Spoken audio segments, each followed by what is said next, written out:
Thanks a lot, and thanks everybody for this opportunity. So my presentation is going to look at the role of contracts in platform work. As part of the FemLab project, I'm part of the research that looks at the role of storytelling in trying to make law accessible and actionable. And as part of an organization called Justice Adda, where we try and use legal design to try and reimagine how to demystify law and legal procedures.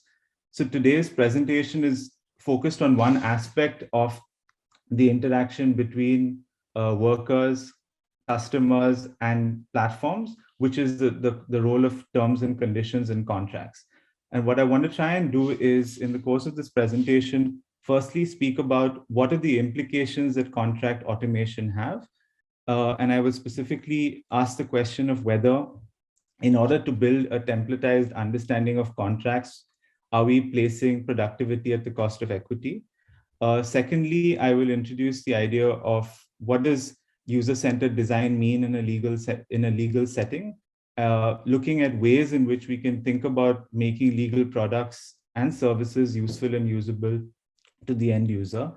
And then finally, I will speak about the consequences of doing this and how this is a method of trying to embed an understanding of legal empowerment when we think about contracts. And I will draw from some of the work that we are currently doing at FemLab, as well as general best practice on contracts.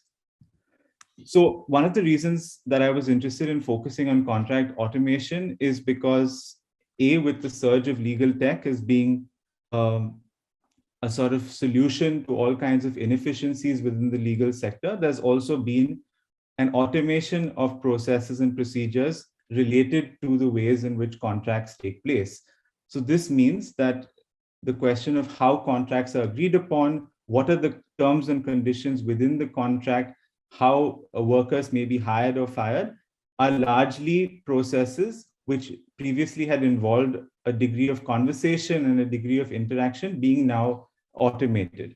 In addition to this, there's also the understanding that when you have to deal with complaints, and as my colleagues have previously explained, when you are dealing with complaints and when you have to deal with algorithms that record such complaints, the manner of doing this becomes very sort of impersonal.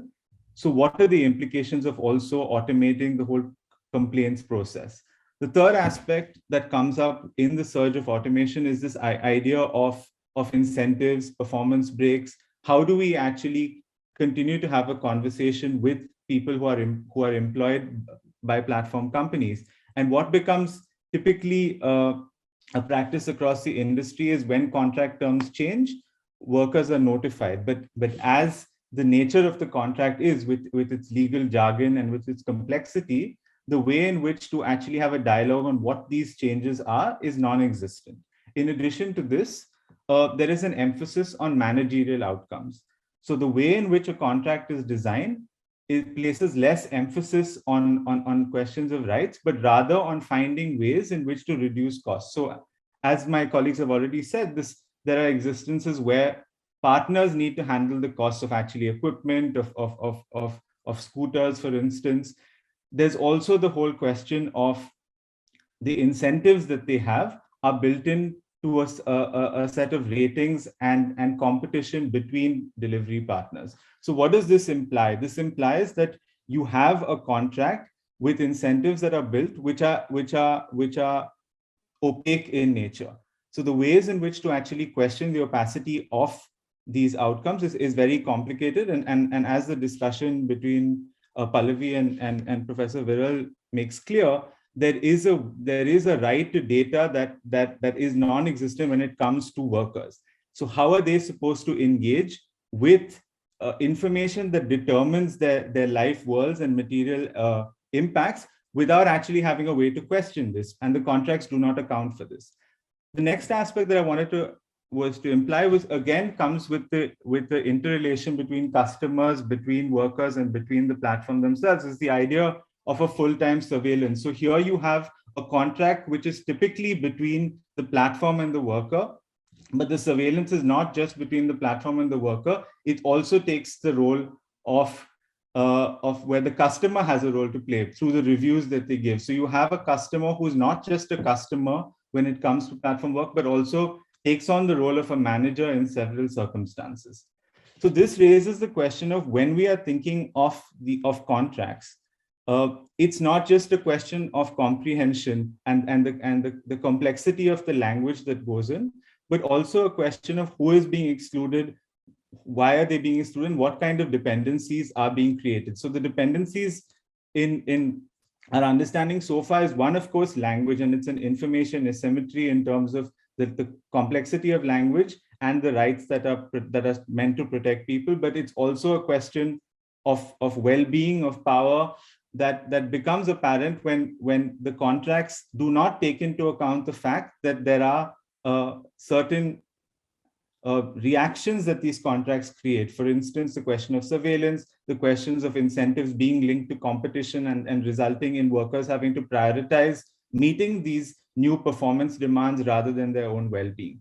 And therefore, the question that I want to ask, and I'll try and address through some of the approaches that we're going to use in our outputs at FemLab, is contracts really a theater where it's a question of actually manufacturing consent between the delivery worker and the platform? Is it manufacturing comprehension? Because the whole way in which you have to agree to the terms and conditions is very one-sided. There is no dialogue. There is no shared understanding of what this contract really means. You have to accept it if you want to be a part of this process. And it's also manufacturing of rights, because if we are to think of rights, we also have to think of the ways in which these rights need to be accessed. But as has been demonstrated previously, when there are questions of complaints, when there are questions of understanding why, for instance, you've suddenly been terminated, the processes that are meant to protect workers are sometimes automated, and as a result, it's very hard to challenge. So therefore, the idea that is apparent to me is that contracts actually, rather than being an instrument to protect workers' rights, take on a form of theater in order to superficially cover some of these questions. Which brings me to why we are thinking of using legal design in the work that we do at Justice Adda and FemLab, is because legal design is the understanding of when you are actually creating legal products and services, how can you do this in a way that considers the lived reality of the end user? And this means, as Margaret Hagan explains, to engage with both the front end and the back end of legal systems, which means not just to engage with how you will interface with the legal product, but also what are the implications that exist at the back end in terms of the systems this legal product creates. And as we've seen, if you look at the life cycle of this contract, it leads to several other challenges. How can we make things visible and tangible? So how can we actually construct what this contract as a document means in terms of the legal rights that it protects? And can we intersect both questions of rights, rules, and risks also with the lived experiences of people? In doing so, one of the ways of using legal design is to highlight systemic challenges of visibility, of representation, and of engaging with people's needs. And the ways in which we're doing this is firstly trying to understand what are the gaps that exist when there is a particular issue with a contract. How can we frame this? And then how can we come up with multiple iterations of a contract that will then serve the gap that we've originally tried to identify? So I'll share two examples of contracts that have already done this, and then also some examples from our own work to exemplify this point. So in using legal design, one of the two key aspects is, can we actually create documents that serve two functions? One is the idea of discoverability, which is where it is possible to understand what is the use of a particular document and why it takes place. So for instance, in the example I gave you, if the contract changes, what are the ways in which this kind of change can actually be a dialogue rather than be a one-sided arrangement? The second question is understanding and how to make these products useful for people in their context. And if you look at any terms and conditions that currently exist for delivery partners, they are as complex as any other document, and the Fair Work ratings, that they place an emphasis on comprehension as one of the ways in which to rethink what this understanding could be. So the example that I share towards the right of your screen is from something called the Contract Pattern Library, where the idea is to use different kinds of patterns in order to emphasize what are the roles and responsibilities of the parties to a contract. So for instance, this is an example of swim lanes, where the idea is you can demonstrate by creating this kind of diagram what are the rights as well as the duties that would exist to a person. And the purpose of this is that this would increase the comprehension that the parties would have. It would try and enhance a meaningful understanding, and it would move towards creating a sort of shared understanding of what are the reasons for which you would actually come to contract. This, of course, is an ideal setting, but this has also been practiced, and this brings me to the next example, which is of empowerment. So the question that in our outputs at FemLab we are trying to ask, and as you've seen is represented in a lot of the conversations we've had so far, is how can we use design to build a world where many worlds fit, as Arturo Escobar argues. And this would mean that the design would actually build a grounded solution rather than a templatized understanding of a contract. It would acknowledge the political economy in which this technology and as a contract is placed, but also look at what is the life cycle of it. Who is excluded, who is surveilled, who is being marginalized by certain processes, performance incentives, automation of hiring and firing. And this has actually been a model that has been used, and we are also in the process of developing something similar at FemLab as comic contracts, where in South Africa, the idea was that there are certain basic elements to a contract. For instance, understanding who are the parties to a contract, what are the terms of the contract, what is the management of the individual, what is the payment process, what is the way of review. And this can actually be illustrated in a very engaging manner. And this particular organization uses comics as a way to do so. There's minimal text, but there's an emphasis on ensuring that each of these each of the usual aspects of a contract are also represented in it, and this continues to have legal value. So a couple of months ago at FemLab, we decided to think as a group on what it would actually mean to use legal design to use and to try and build storytelling that actually represented how we think about a feminist labor collective. And I want to share some of these findings here. So we had a discussion where members of the group shared from their field work. And some of the questions that came up was, when we are thinking of design and when we are thinking of what are the ways in which we could represent our work, we need to think about ways to do this in a collaborative manner, to think about plural epistemic foundations, to introduce multiple voices, to ensure that there's a democratic way in which we produce such material and to make it representative. So these were some, and as you will see, there are certain bubbles that have some of these principles, but there are also empty bubbles within the diagram, and that is deliberate. The purpose of doing so is that these are not an exclusive set of principles that will guide our work, but we're hoping that events such as today and the debates that we've had will enable us to fill this out. So it's a work in progress that we hope can set us in motion to try and think about this, but it leaves it open to what else is possible within this within thinking about our storytelling and contracts. And so finally, and this is my last slide, I want to share a sample from some of our work at Justice Adda, which is what we're also trying to do at FemLab. And this is of an affidavit as part of a project called the Graphic Law Library. What we've tried to do here is we've tried to introduce what are the key aspects of an affidavit. So for instance, who is writing this affidavit, who is verifying it, what are the relevant facts, what is actually important to disclose.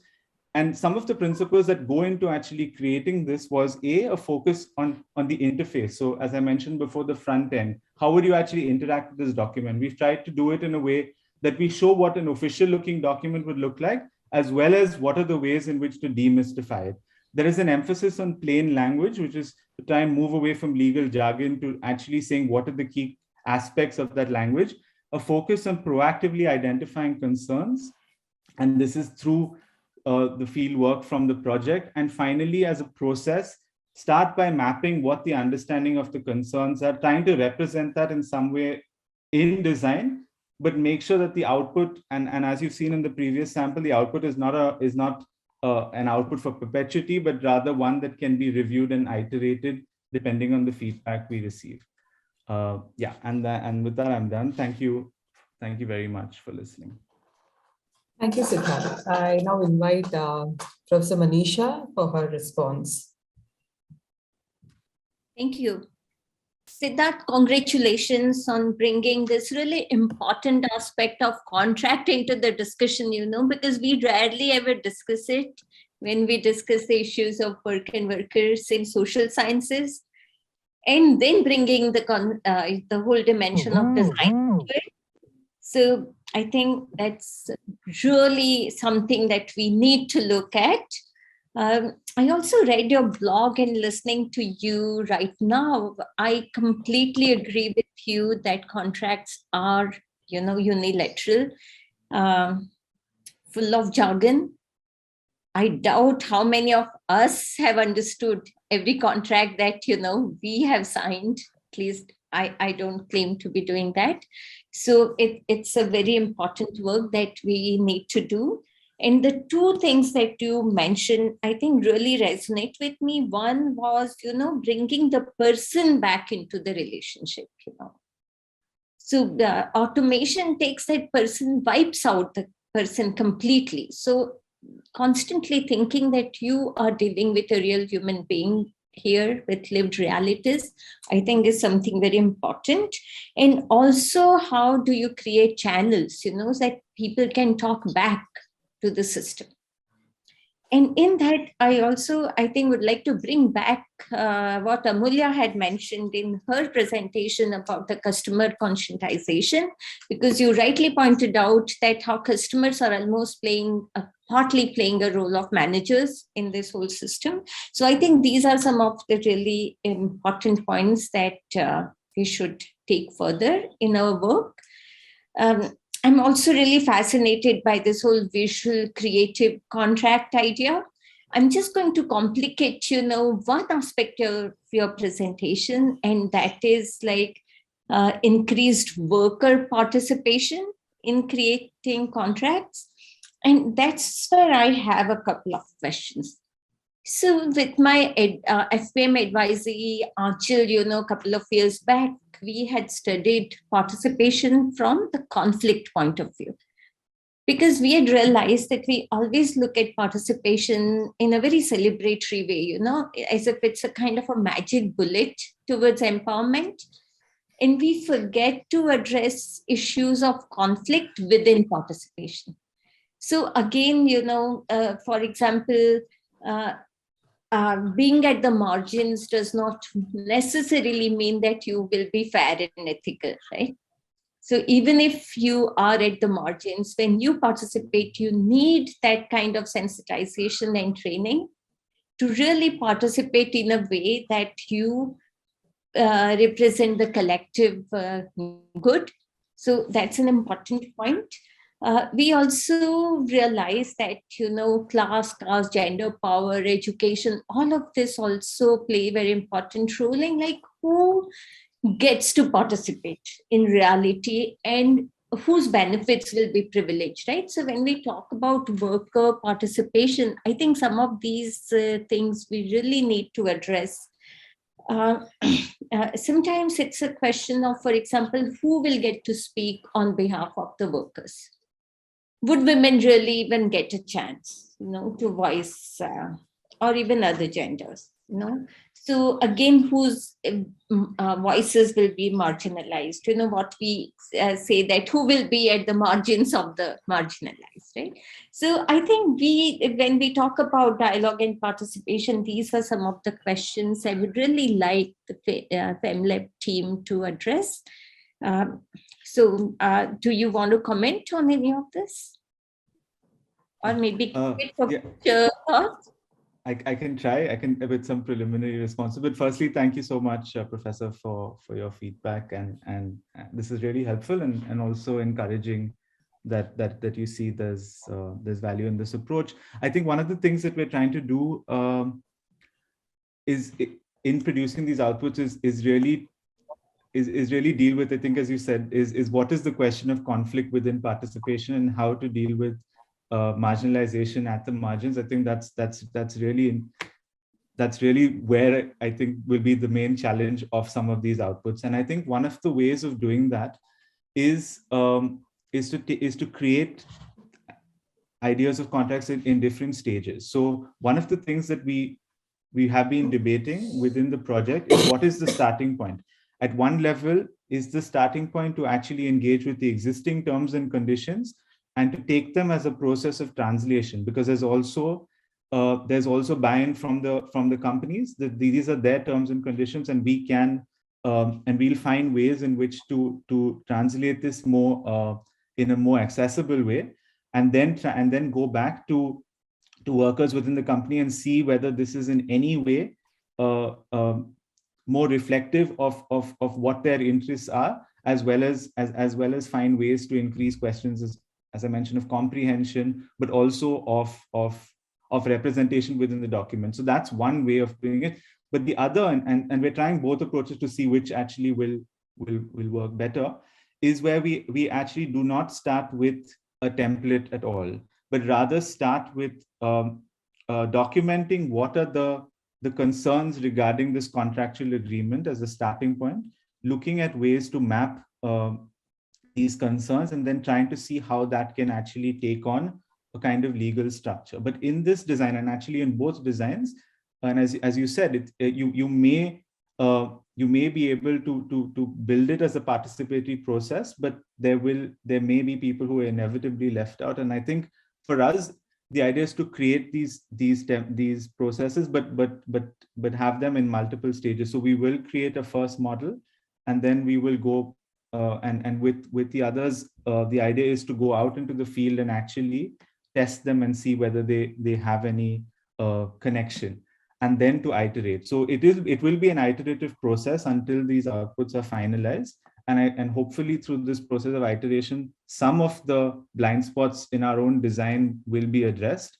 But at another level, it's also an opportunity to document what this process is in terms of showcasing it as a way of representing legal information in ways that can be more accessible, but also leaving it open to others to use elements of it and then find ways that it actually has more contextual use. So I think two parts would be useful as part of the contracts. One is in terms of its capacity to address informational asymmetries, but also to change a conversation about why legal information needs to be the way it is. And if there are good examples that may be adopted, that is also a step where hopefully there can be further implementations of such ideas. Yeah, I hope I've tried to answer it, but that's really something that I think we'll have to also think through as a group for this. Thank you. I think that's a great future direction to think about, along with multi-stakeholders sensitization, I would say, because I think each party of this whole thing, like platforms, customers, workers, legal entities, I think all of these people have to be on board together to do this. Thank you, Siddharth. It is all from me. Thank you so much. Thank you, Professor Manisha and Siddharth.